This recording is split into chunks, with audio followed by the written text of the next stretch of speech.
आप जो भी करते हैं, आज जहां से चर्चा आरंभ हुई, आप जो कर रहे हैं, यदि उस करने की भावना में भगवान की प्रसन्नता नहीं है, तो ध्यान रखना कुछ भी मिलेगा तो सही, क्रिया की प्रतिक्रिया तो होगी, आप जो कर रहे हो उसका कोई ना कोई फल तो आएगा ही। कुछ भी मिलेगा भाई, लेकिन मन को शांति नहीं मिलेगी, चित्त को चैन नहीं मिलेगा, आपकी चेतना को विश्राम नहीं मिलेगा।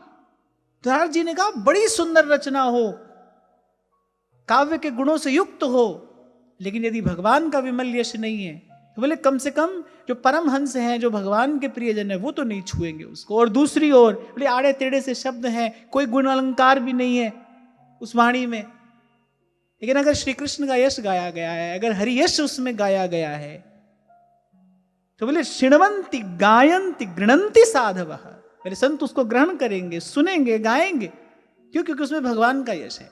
कभी कभी आपसे कहता हूं ना मैं कि नाम और दाम के लोभ से अगर कोई भजन भी गा रहा है, नाम और दाम के लोभ से अगर कोई भजन भी गा रहा है, तो भाई वो व्यापार ही है। और प्रेम में भरकर अगर कभी कोई गीत भी गाता है, तो वो उसकी उपासना है। एक छोटी सी घटना आपको सुनाता हूं।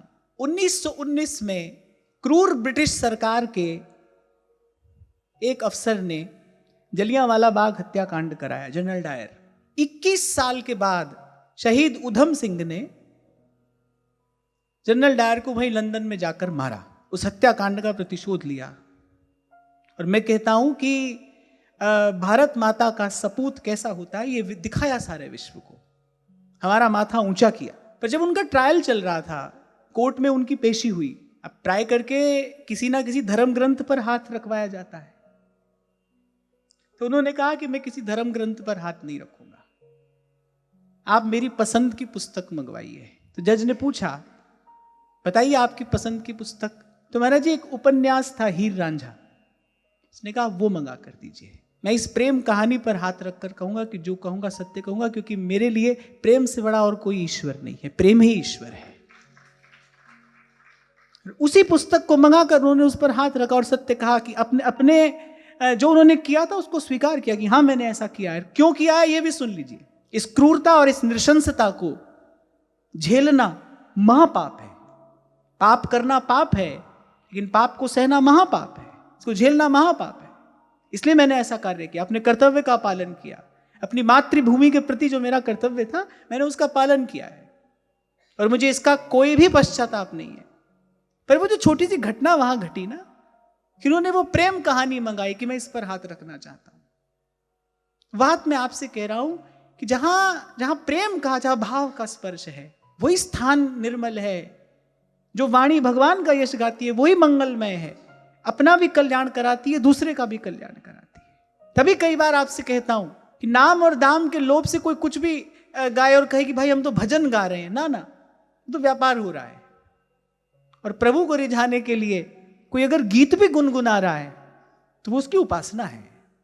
खैर ये बात कोई ऐसा शास्त्र का सिद्धांत नहीं है, मैं तो आपको अपनी एक बात कह रहा हूं, मेरा ऐसा भाव है। मेरी दृष्टि में इस सारे अस्तित्व की जो सत्ता है, इस सारे अस्तित्व का जो प्राण है, इस सारे अस्तित्व का जो रस है, ये जो भी ऐश्वर्य है, माधुर्य है, उसके मूल में हित है, प्रेम है, प्रेम है, केवल प्रेम है। और प्रेम उसी को कहना चाहिए। कबीर जी ने स्पष्ट कर दिया है, वो जो साहिब से मिला है वही प्रेम है। जब मैं प्रेम कहूं तो समझ जाना, मैं यहां व्यवहार जगत के किसी संबंध की बात नहीं कर रहा, मैं किसी आकर्षण की बात नहीं कर रहा, मैं स्त्री पुरुष के मध्य घटने वाली किसी घटना की बात नहीं कर रहा। मैं उस भाव की बात कर रहा हूं जो आत्मा को परमात्मा से मिलाती है, जो आत्मा को योग्य बनाती है परमात्मा से मिलन के। मैं उस भाव की बात कर रहा हूं।